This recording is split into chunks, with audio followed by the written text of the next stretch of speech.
გამარჯობათ მეგობრებო, ნახეთ რა მაგარი სტუდიიდან მოგესალმებით. ედემის ბაღში ვარ, დიდი მადლობა ჩემ მეზობლებს, ანამ ყოღუებმა მიკვინეს, დავკვინეს.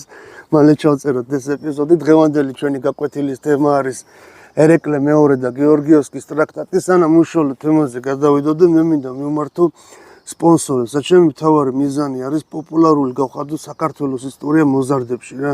მასშტაბური და ხარისხიანი რო გახდეს, ამისთვის მჭირდება ფინანსები. შეიძლება მე არ ამყოს 50,000 გამომწერი, მაგრამ უანგაროდ შეგიძლიათ რაღაც სარგებლის გარეშე დაგვეხმაროთ, რომ ისტორია გავხადოთ პოპულარული რა, თუ გიყვართ ძალიან საქართველო რა.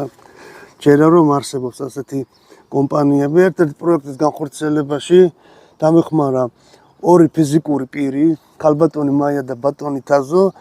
ამ პროექტს ცოტა ხანში ნახავთ რა. ძალიან მაგარ რაღაცას პირდებით. ეხლა რატომ აურჩიე ერეკლე მეორე, ხო წინა